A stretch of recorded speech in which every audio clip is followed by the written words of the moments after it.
Mi nombre es Lucía Morales. Tengo 42 años. Y el día que murió mi padre fue el día que por fin comprendí lo que se sentía ante una verdadera traición. Lucía, cariño, tienes que entender una cosa, dijo mi hermana Marta mientras nos sentábamos en la estéril sala de espera del Hospital Universitario La Paz. Papá lleva 3 días inconsciente. Los médicos quieren saber qué hacer con su documento de voluntades anticipadas, quién es su representante legal para las decisiones médicas. Esto es un asunto muy serio. Levanté la vista de los documentos legales que estaba revisando. Ya sé que es serio, Marta. Por eso estoy aquí. Pero cielo, intervino mi tía Carmen, acomodando su considerable humanidad en la silla a mi lado. Esto no es como tus casitos de multas de tráfico. Esto es una cuestión de vida o muerte. Necesitamos a alguien que de verdad entienda de leyes. Mi primo Diego asintió desde el otro lado de la sala. No te ofendas, Lucía, pero llevas con esos juicios de faltas en los juzgados de primera instancia, ¿cuánto? ¿10 años ya? Esto requiere a alguien con experiencia legal de verdad. Sentí ese nudo familiar en el estómago, el mismo que me había acompañado desde la infancia, cada vez que las reuniones familiares se convertían en sesiones de humillación sutil. Nunca habían creído en mí, nunca me habían visto como algo más que su pequeña y decepcionante adición al árbol genealógico. Creo que puedo apañármelas para leer unos documentos médicos, Diego. ¿De verdad crees que puedes? La voz de Marta tenía ese tono condescendiente que había escuchado toda mi vida. Porque sinceramente, Lucía, nunca has sido precisamente la más lista de la clase cuando se trata de asuntos legales complejos. Fue como volver a tener 17 años, sentada en la mesa de la cocina mientras todos discutían sobre mis solicitudes para la universidad. Las notas de Lucía dan para una formación profesional, había dicho Diego entonces. Pero seamos realistas sobre sus capacidades. Cuando me aceptaron en la Facultad de Derecho de la Complutense, todos supusieron que había sido algún tipo de error, que había exagerado mis méritos en la solicitud. ¿Recuerdas cuando pensaste que podías encargarte de los contratos de la empresa de papá el año pasado? Continuó Marta. Te agobiaste tanto que acabaste pasándoselo todo a Diego. Eso no era lo que había sucedido, pero hacía tiempo que había aprendido que corregir su versión de la historia era inútil. Preferían su propia narrativa, aquella en la que yo era perpetuamente incompetente y ellos perpetuamente pacientes con mis limitaciones. El doctor Herrero apareció en el umbral, con un portapapeles en la mano. Familia Morales. Necesito hablar con quien quiera que tenga el poder legal para tomar decisiones médicas por el señor Jaime Morales. Ese soy yo, dijo Diego poniéndose de pie. Soy su sobrino, he estado gestionando todos sus asuntos empresariales desde que enfermó. En realidad, dije en voz baja, creo que descubrirás que papá me nombró a mí como su representante para decisiones sanitarias. Diego se rió con esa risa condescendiente que me había perseguido desde la infancia. Lucía, por favor. Papá sabía que no podías manejar algo tan importante. Me dio poderes notariales para todo. Para asuntos financieros, sí, pero no para decisiones médicas. Oh, por el amor de Dios, intervino la tía Carmen. Lucía, deja de intentar darte importancia.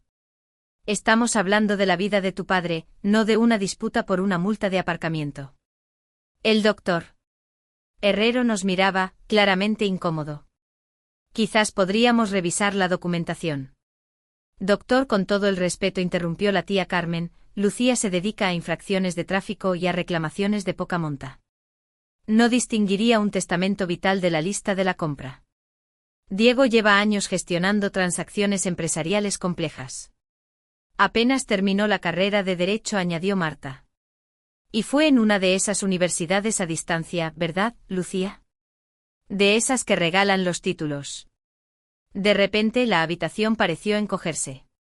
Aquellas personas, mi familia, se habían pasado décadas minando mi confianza, haciéndome sentir pequeña e inadecuada. Incluso ahora, con papá luchando por su vida, no podían resistir otra oportunidad para menospreciarme. De hecho, ni siquiera terminó entre la primera mitad de su promoción, añadió Diego. Recuerdo que papá se sintió decepcionado por eso. Esperaba algo mejor. Aquello era mentira. Había terminado la segunda de mi promoción, pero Diego nunca se había molestado en saber la verdad. Era más fácil para él asumir que no había cumplido con las expectativas.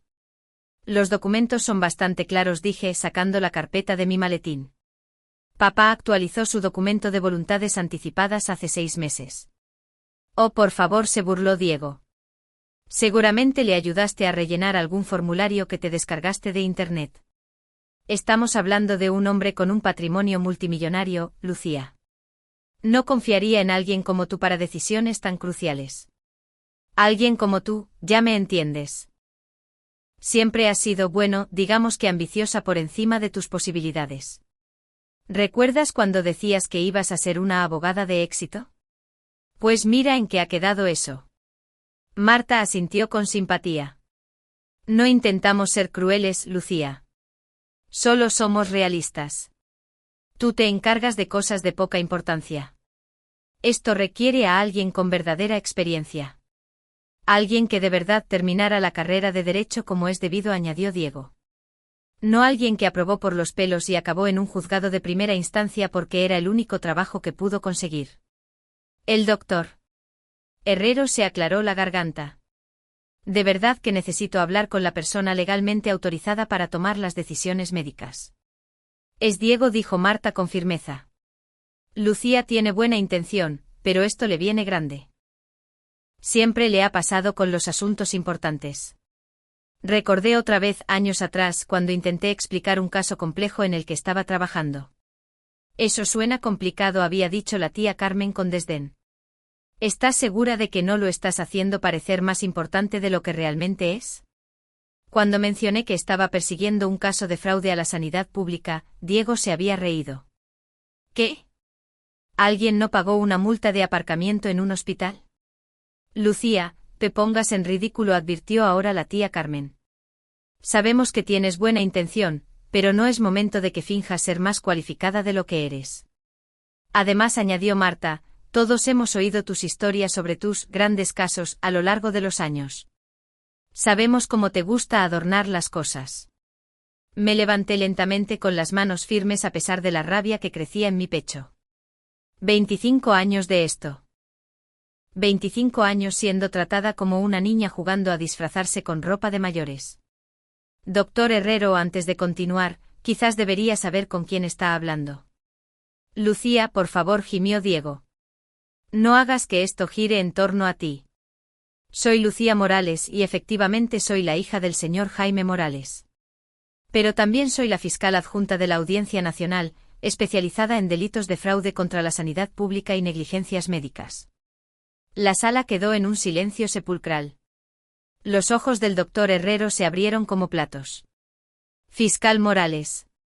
¿Usted es Lucía Morales? He oído hablar de su trabajo en el caso del Hospital Rivera Salud. Correcto. El rostro de Diego se había quedado pálido. Eso es imposible. Tú trabajas en un juzgado de barrio. No, Diego.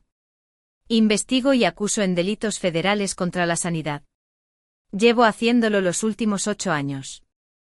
Desde que me licencié en Derecho por la Universidad Complutense, no a distancia, Marta, donde terminé la segunda de mi promoción. La boca de mi hermana se abría y cerraba como la de un pez. El caso Rivera Salud que mencionó el doctor Herrero.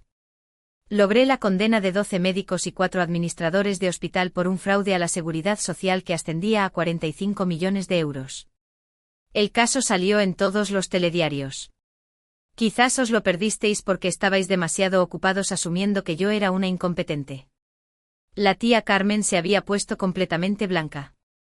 Pero nunca lo dijiste. Nunca preguntasteis. Estabais todos demasiado ocupados explicándome por qué no era lo bastante lista, ni lo bastante capaz, ni lo bastante exitosa como para importar en esta familia. Pensábamos. Empezó Marta. Pensabais mal. En todo. Cuando os dije que estaba trabajando en un caso importante hace 3 años, todos pusisteis los ojos en blanco y cambiasteis de tema. Ese caso fue la mayor operación contra el fraude sanitario en la historia del país. 18 acusados, 40 millones de euros recuperados. Diego me miraba como si fuera una extraña. Pero dijiste que trabajabas en los juzgados. Trabajo en los juzgados. En la Audiencia Nacional, como fiscal adjunta. He llevado más de 200 casos por delitos graves, he recuperado más de 140 millones de euros en reclamaciones fraudulentas y he comparecido 2 veces ante comisiones de las Cortes Generales sobre la prevención del fraude sanitario. Me volví hacia el doctor Herrero.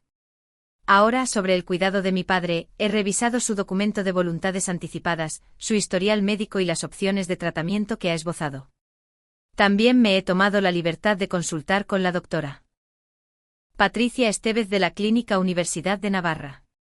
Se la considera la mayor experta en la dolencia de papá. Y con el doctor Miguel Torres del Hospital Clínic de Barcelona. ¿Has consultado con especialistas?, tartamudeó Diego. Claro que sí. A diferencia de lo que todos parecéis pensar, soy bastante capaz de manejar asuntos complejos. De hecho, tomar decisiones de vida o muerte es literalmente mi trabajo. He llevado casos en los que pacientes murieron porque los médicos proporcionaron cuidados inadecuados por afán de lucro. Conozco la ley de negligencia médica mejor que la mayoría de los médicos. El doctor Herrero asintió respetuosamente. ¿Qué le gustaría saber sobre el estado actual de su padre?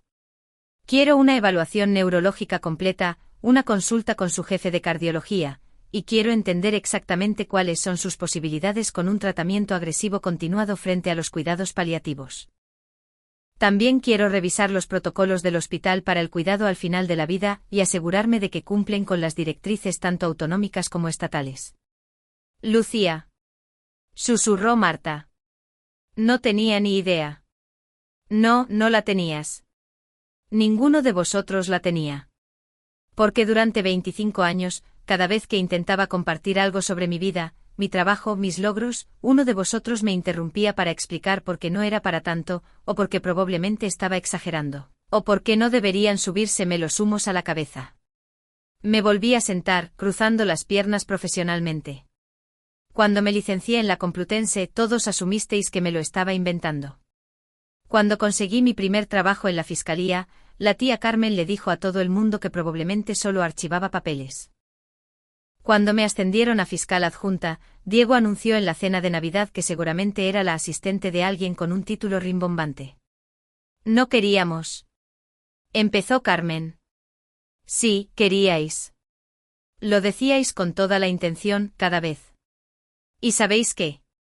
Dejé de corregiros. Dejé de intentar demostrar mi valía a gente que estaba decidida a verme como menos de lo que soy. «¿Pero por qué no nos lo dijiste?», preguntó Marta, con lágrimas asomando en sus ojos.